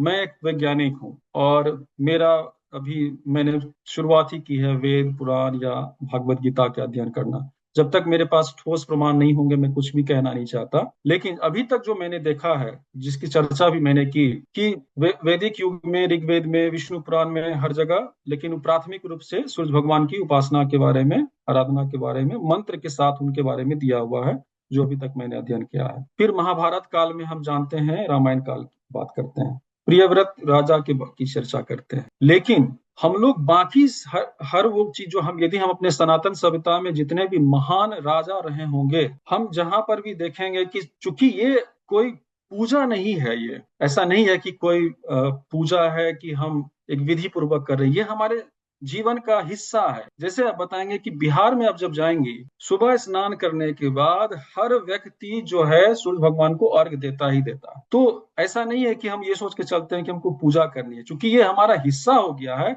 इसलिए आपको कहीं पर डॉक्यूमेंटेड आज तक कहीं नहीं मिलेगा कि हाँ छठ, ये जो है छठ भगवान की पूजा किए, वो छठ भगवान की पूजा किए। जैसे बाकी पर्व के बारे में कहा जाता है या तीज त्योहार के बारे में कहा जाता है, ये हर आदमी जो है वो हर दिन जीता है वहां पर। इसीलिए आप देखेंगे कि कई तरह का पर्व त्योहार होता है भारत में और बिहार में। ये ऐसा चीज है कि लोगों के रक्त में बसा हुआ है, क्योंकि वो हर दिन जीते हैं उसको, और उस दिन तो उनको जीना ही जीना होता है, इसलिए। लेकिन फिर भी मैं अभी और भी, जैसे मैंने बताया कि 49 जो है समुदाय में इसकी चर्चा हुई है, मैं और जानकारी इकट्ठा कर रहा हूँ, और संभवतः मैं इन सभी जानकारी को एक जगह एकत्रित करके उस पर फिर लिखूंगा और जानकारी में साझा कर पाऊंगा इस पे। जो छठ महापर्व है साल में कितनी बार मनाया जाता है? मतलब बिहार के तो सभी लोग जानते हैं, उनको बताने की आवश्यकता नहीं, 2 बार हम लोग मनाते हैं। लेकिन ये जो अभी का है कार्तिक जो छठ है, ये महापर्व है और यही मुख्य माना जाता है। लेकिन मुख्य मानने का मतलब ये नहीं है कि उसमें किसी भी तरह का, छठ छठ है, और जहाँ यहाँ पर भी वो 0% है कि आप इसमें किसी भी तरह का त्रुटि करेंगे, नहीं कर सकते हैं, उसी तरह से वहां भी है। तो दोनों है, लेकिन ये मुख्य मनाया जाता है और सभी लोग मनाते हैं वर्ष वर्ष में, आपको एक बार। छठ पूजा पे इतने सारे गीत निकले हैं, तो आप कुछ गाकर हमारे श्रोताओं को सुनाना चाहेंगे? गायक नहीं हूँ, और ये फिर जो जितने महान महान गायक हैं छठ पूजा की, उनका अपमान हो जाएगा। एक सिर्फ एक पंक्ति है, बहुत ही रोचक है और उसमें बहुत सारी चीजें छुपी हुई। वैसे तो शारदा सिन्हा के बारे में कहा जाता है कि छठ का वो पर्याय बन गई हैं। फिर अनुराधा पौडवाल जी ने भी बहुत अच्छे से छठ का गीत गाया है। तो उसमें एक गीत है, उसमें बहुत सारी चीजें, जैसे मैंने बताया ना कि आखर सूप की चर्चा है, डाला की चर्चा है, बहंगी की चर्चा है। तो उसी में एक है कि मारबो रे सुगबा धनुक से, सुगबा मूरी मूरी झाए। ठीक है, मतलब वो जो पंक्ति है, तो मारबो रे सुगबा धनुक से, सुगबा मुरी मुरी झाए। अब इससे आगे बाकी जितने श्रोता हैं और जो व्रती होंगे वो और हर्ष उल्लास के साथ मनाएंगे। कभी अच्छा से गा पाया तो पूरा गा करके सुनाऊंगा। सर, मैं आपसे ये पूछना चाह रहा हूँ कि छठ पूजा को हम और अलग अलग प्रदेशों में कैसे पहुंचा सकते हैं, क्योंकि सूर्य पूजा तो हर हम में से हर कोई करता है, लेकिन छठ पूजा जी इस त्योहार को और हर प्रदेश में जितने भी सूर्यवंशी हैं उन सबके बीच में जितने भी और भी प्रदेशों में कैसे कैसे पहुंचा सकते, मतलब इसको उन उस स्टेट में उसका एक लोकल फॉर्म भी बनाना पड़ेगा। जी जी, बहुत अच्छा प्रश्न है विवेक जी, धन्यवाद। देखिए, एक चीज मैं बताऊंगा कि ये महापर्व चूंकि हमारे हमारे रक्त में बसा हुआ है, हम जहाँ जाएंगे उसको लेकर के जाएंगे। और मैंने पहले भी बोला कि बिहार की महिलाएं जहां जाएंगी वो पर्व जाएगा। लेकिन आप ये ध्यान में रखना है कि हम लोग जैसे एक जगह से दूसरे जगह जाते हैं तो वहां पर अलग अलग स्तर के सामाजिक स्तर के लोग रहते हैं। हम लोग सभी एक साथ वहां नहीं जुड़ पाते हैं। तो वहां पर जो सक्षम हैं उस समुदाय में और जो एकत्रित हैं, उनको यह ध्यान रखना होगा कि उनको जो बिहार, जैसे मैं जब न्यू जर्सी में था तो मैंने वहां पे बिहार का एक ग्रुप बनाया था, ऑनलाइन ग्रुप बनाया था बिहारी करके। तो उससे क्या है कि जो भी वहां के लोग हैं वो उसमें जुड़े और फिर किसी भी तरह का बिहारी संबंधी, अभी जैसे न्यू जर्सी में एक संस्था है बाजना करके, जो बिहार और झारखंड के लोगों का एक पूरा संगठन है जो मिल करके छठ पर्व मनाते हैं और उसमें हर तरह से करते हैं। भारत में हम लोग जहां पर भी जाते हैं, आपको अपने आसपास जो है वो बिहारियों को ढूंढना होगा। और आपने बहुत ही सही समय पर प्रश्न पूछा, और आज ही मैंने एक वेबसाइट अपना डोमेन जो है रजिस्टर्ड करवाया है, छठमहापर्व.org के नाम से, ताकि भारत से लेकर के विश्व के जितने भी छठ व्रती हैं या छठ मनाने वाले हैं उससे जुड़ सकें। लेकिन जो लोकल लेवल पर है, जो स्थानीय है, वहां आपको खुद ही प्रयास करके उनसे मिलना होगा और जाकर के उनको बताना होगा कि आप छठ मना रहे हैं तो हम लोग मिल करके क्यों नहीं मनाएं। मैं एक छोटा सा एग्जांपल उदाहरण दूंगा।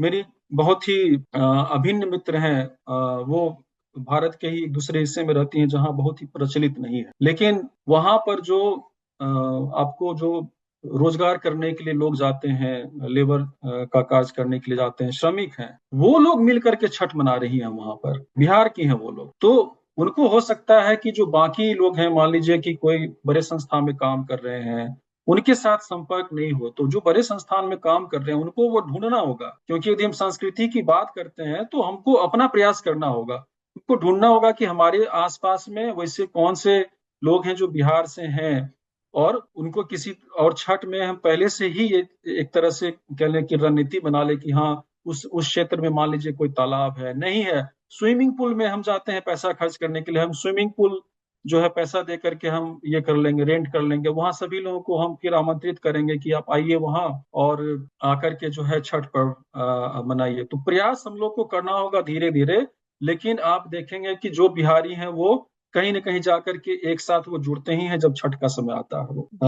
Namaskar, Dr. Saab. Two small questions. One, ji this is mostly performed by ladies. Is it because the men are away on duty, working in the fields and things like that? Could that have been the reason why it has been performed mostly by ladies? That's one. Two, when you say there are this vrat is for 36 hours, is it? So, what are they, since it's vrat, water and things are allowed, or is it supposed to be what they call nirjala, or or are certain fruits and sweets allowed to be eaten? सभी लोगों के लिए मैं बता देना चाहूंगा कि sir ने दो प्रश्न पूछा है। एक है कि मुख्य रूप से स्त्रियां ही छठ को मनाती हैं, ऐसा क्यों है? ऐसा इसलिए तो नहीं है कि पुरुष उस समय में घर से बाहर रहते हैं कार्य के सिलसिले में। दूसरा प्रश्न सर ने पूछा है कि जो 36 घंटे का जो होता है व्रत होता है वो निर्जला होता है या उसमें और भी सारी चीजें, मतलब व्रती जो है वो जल या शरबत या फल खा सकती है। तो पहले प्रश्न का सर उत्तर मैं दूंगा कि यदि हम शुरू से बात करें तो अभी तक हम लोगों ने चर्चा की है कि ये केंद्रित रहा है, पुरुष से केंद्रित रहा है शुरू से। इससे श्री कर्ण की बात हमने की कि सूर्य भगवान की जो आराधना है वो उन्होंने की। लेकिन जब परिवार की बात आती है ना, ये मेरा अपना मानना है, जब परिवार की बात आती है तो वहाँ स्त्री केंद्रित हो जाते हैं हम लोग। जैसे जब रामायण की चर्चा आती है, जब महाभारत की चर्चा आती है, तो वहां पे माता सीता व्रत करती हैं और बाकी उनके साथ सहयोगी होते हैं। फिर महाभारत की चर्चा आती है तो वहां पे जो है द्रौपदी माता कुंती जो है व्रत करती हैं और बाकी उनके सहयोगी हो जाते हैं। तो जब एक परिवार की बात आती है तो वहां पर जो है माताएं जो है मुख्य रूप से हो जाती हैं। और यदि हम स्त्रियों को हम समझें सामाजिक दृष्टिकोण से और फिर हम अपने धार्मिक दृष्टिकोण से, तो जितनी क्षमता भावना के हर एक स्तर को नियंत्रित करने की उनकी होती हैं, वो अद्भुत माना गया है। तो धीरे धीरे वो चीज जो है परिवार केंद्रित हो गया कि परिवार में होना है, एकल पर्व नहीं था ये कभी भी। तो मुझे ये लगता है कि चूंकि बिहार में केंद्रित है और बिहार और उत्तर प्रदेश और झारखंड एक है, एक तरह का है, माता सीता ने किया था तो स्त्रियों ने उस चीज को अपने अंदर आत्मसात किया। नेपाल में भी वही है और वहीं से फिर प्रचलित होकर के बाहर गया है। लेकिन ऐसा नहीं है कि पुरुष नहीं करते हैं। और एक बात मैंने और भी कही थी सर कि मेरे लिए तो खैर अभी मुश्किल है, लेकिन जब छठ आता है कुछ भी रहे वो सभी लोग घर जाएंगे ही जाएंगे। पुरुष नहीं बोलते हैं कि नहीं मैं नहीं आ सकता, मुझे छुट्टी नहीं मिल रही है, जो भी अभी थोड़ा बदल गया है, लेकिन पुरुष भी इसमें शामिल होते हैं। लेकिन मुख्य रूप से मुझे लगता है कि माता सीता से प्रेरित होकर के स्त्रियों ने इस चीज को आत्मसात किया और उसको आगे बढ़ाया। अब आते हैं बात कि दूसरे दिन का जो खरना होता है, संध्या में खरना का प्रसाद ग्रहण करने के बाद अगले भोर का अर्घ यानी प्रातः काल के अर्घ तक जो पारण करती हैं, तो वो पूर्ण रूप में निर्जला व्रत होता है। उसमें कुछ नहीं वो खाती हैं। वो उसका कई कारण है कि एक शब्द की चर्चा में नहीं कर पाया, अमनिया बोला जाता है। कहने का मतलब कि अब हर चीज से वो उसमें जब वो व्रत हो, जो पूजा हो रही होती है, तो उस समय ना आप खा सकते हैं, ना आप छींक सकते हैं, ना बात कर सकते हैं, आप कुछ भी नहीं कर सकते हैं, हंस नहीं सकते हैं। तो हम यदि जल ग्रहण करते हैं, चूंकि हमारा तो शरीर 80% जल से ही बना हुआ है, 3 दिन जो हम उपवास, अभी भी आप देखेंगे कि योगी या फिर और भी जो लोग साइंटिफिकली जो भी बोलते हैं व्रत के बारे में, तो वो है कि एक साइकिल होता है कि उस साइकिल में व्रत आप करते हैं, आपका बॉडी जो है, जो जरूरी पदार्थ है हमारे शरीर के लिए, ऊर्जा के लिए, वो उतना उपलब्ध है। और हम यदि जल ग्रहण करते हैं तो हम उस साइकिल को किसी तरह से तोड़ते हैं, या नहीं तो फिर जल ग्रहण के बाद हो सकता है शौच जाने की जो है प्रवृत्ति बढ़ जाए। तो उस समय में फिर इतना कठिन होता है कि आप जाएं और जितने बार ऐसा यदि होता भी है तो उनको वस्त्र बदलना होगा, स्नान करना होगा। तो इन सब चीज को ध्यान में रख करके मुझे लगता है कि वो किया गया होगा वैज्ञानिक रूप से और सामाजिक रूप से। तो निर्जला व्रत होता है सर। छठ पर मतलब मुझे याद भी नहीं है कि मैं कब से जानती हूँ, बिकॉज सिंस चाइल्डहुड हमारे घर में छठ होता है। I have one question. आपने मतलब ऐसा है कि मतलब आपने बहुत सारा रिसर्च किया, बहुत सारा इंफॉर्मेशन कलेक्ट किया जो पता भी नहीं था मुझे सर। मुझे ये पूछना है कि आपने बोला मतलब इसमें ऐसा है, हम लोग सब जानते हैं सूर्य का पूजा करते हैं और उषा और प्रत्युषा उनका पूजा करते हैं। देन आपने इतना सारा पढ़ा उसमें, कैन यू से कि वो उसको छठ पूजा क्यों बोलते हैं? इज दैट बिकॉज ऑफ जो आप बोले कि 6 तत्वों से बना है इसलिए? क्योंकि ये क्वेश्चन मुझसे बहुत बार मेरे फ्रेंड्स जो लोग अलग स्टेट से हैं वो पूछे हैं मुझसे कि छठ लाइक जैसे दुर्गा पूजा तो हम माँ की पूजा करते हैं, why Chhath Puja, what is this Chhath and how is this, मतलब ये छठी मैया, ये मतलब ये छठ वर्ड और ये छठी मैया, आपको अगर कुछ इंफॉर्मेशन आप मुझे बता सकते तो। जी बहुत बहुत धन्यवाद स्नेहा। इसमें बहुत सारी चीजें हैं और मैं किसी एक चीज को नहीं बोल सकता कि यही दिस इज द फैक्ट। उसकी शुरुआत मैं करूंगा कि जैसे मैंने शुरू में बताया था कि जो हमारा कार्तिक जो शुक्ल पक्ष के छठे दिन होता है, तो छठा दिन होता है और हमारे संस्कृत में फिर प्राकृत भाषा में जो है उसको षष्ठी बोला जाता है या षष्ठी उसको बोलते हैं यश, जैसे कि तो वो छठा जो दिन होता है उसके कारण भी वो छठ कहा गया। पहला एक चीज है। दूसरा है कि जो देव सेना माता की चर्चा हुई है, जो एक राजा की कहानी मैंने सुनाई थी, उसमें वो स्वयं जो है अवतरित होकर के आती हैं, वो स्वयं अपना परिचय देती हैं षष्ठी के रूप में, षष्ठी देवी हूँ और जो है पूरे जो पृथ्वी है, ब्रह्मांड है, उसका मैं छठा अंश हूँ, और तभी से उनको छठ देवी के रूप में माना जाता है। और चूंकि हम लोग कोई भी देवी होती हैं हमारी परंपरा में, हम उनको माता ही कहते हैं, हम और किसी भी संबंध के नाम से नहीं पुकारते हैं। जितनी भी देवियां हैं उनको माता ही बोलते हैं, दुर्गा माता, सरस्वती माता, पार्वती माँ। तो उसी तरह से छठ देवी थी, जो जिन्होंने अवतार लेकर के कहा, तो उस समय से छठ देवी कहा जाने लगा। अब हम उससे और पीछे हम जाते हैं ऋग्वेद में, जहां पर कि ऋषियों ने क्या किया था, जो विधि तैयार की थी, और उसको वो छठ विधि नाम दिया था, क्योंकि वो छठे इसमें जो देखा जाए कि यदि हम वैज्ञानिक दृष्टिकोण से देखें तो जो सबसे कॉमन है, यानी एवरेज एवरेज है कि कार्तिक मास के शुक्ल पक्ष के छठे दिन इसकी पूजा होती है। इसलिए उसको और इसमें देवी कहाँ से आई, तो देवी आई देवसेना देवी, जिनको षष्ठी कहा गया। देवी आई सूर्य भगवान की पत्नियां उषा देवी और प्रत्युषा देवी। तो इन सबको यदि देखेंगे तब उससे हम जो एक तरह से कंक्लूजन निकाल सकते हैं कि छठा दिन क्यों है, उसको छठी क्यों कहा जाता है, क्योंकि शब्द जो भ्रमण करता है विभिन्न काल में, विभिन्न कह सकते हैं क्षेत्रों में जाकर के, तो अपभ्रंश होते होते वो कुछ न कुछ बदल जाता है। जैसे मैंने ईरान की चर्चा की, मित्र, कैसे वहां लोग मित्र के रूप में उसको इस्तेमाल करते हैं, उसी तरह से षष्ठी से जो है वो छठ, और छठ से छठा। छठा हम लोग बोलते हैं हिंदी में कि किस क्लास में पढ़ते हो, छठी क्लास में पढ़ता हूँ। तो उसी तरह से षष्ठी से छठा, छठ से छठी, और चूंकि मैया है, माँ है, तो मैया हम लोग जो है अपनी अपने क्षेत्र में बोलते हैं। श्री कृष्ण भगवान माँ को मैया बुलाया करते थे, और हमारे बिहार में भी मेरे पिताजी खुद अपनी माता को माय बुलाया करते थे। संभवतः आपके यहाँ भी जो बुजुर्ग होंगे वो अपनी माताओं को माय बुलाया करते थे। तो माय, मैया करते करते दुर्गा मैया हम लोग बोलते हैं, उसी तरह छठी मैया हो गई, क्योंकि वो देवी है। तो इन सब चीज को देखिएगा तब, लेकिन केंद्र बिंदु वही है आपका कि कार्तिक के शुक्ल पक्ष के छठे दिन होता है, इसलिए उसको छठ पर्व बोला जाता है। और मैया आती है देवसेना माता से, और फिर उषा और प्रत्युषा देवी से। तो बिहार के प्रकृति से बताया था, लेकिन हर हिंदू, हर सूर्यवंशी इसको मनाया, क्योंकि माता सीता ने मनाया था।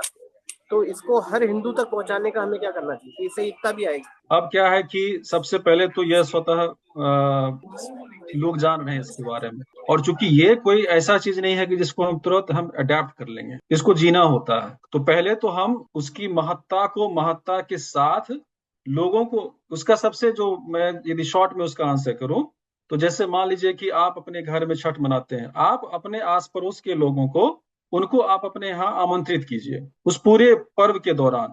जब वो पर्व को देखेंगे, अनुभव करेंगे, तो उस चीज के बारे में वो जानेंगे, और जानने के बाद फिर वो स्वीकार करेंगे। क्योंकि हम बाकी पर्व की तरह नहीं कर सकते हैं कि हाँ होली है तो भाई हम होली में हम रंग खेल लिए, दीपावली है तो हम पटाखा फोड़ लिए।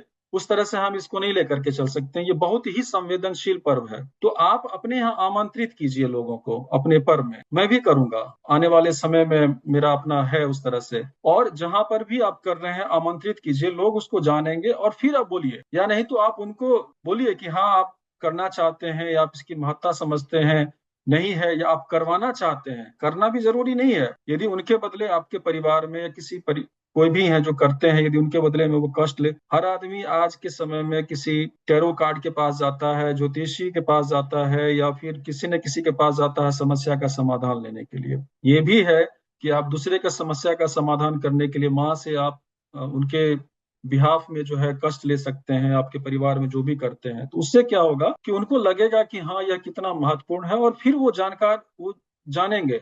और अभी क्या है कि अभी लोग को वो विज्ञान का भूत सवार है। मैं ये इस तरह से इसलिए बोल रहा हूँ क्योंकि हम हर चीज को वर्तमान परिप्रेक्ष्य में देखते हैं कि हाँ उसका वैज्ञानिक क्या ये है। विज्ञान संभवतः आज से बहुत ज्यादा उन्नत रहा होगा पहले के समय में।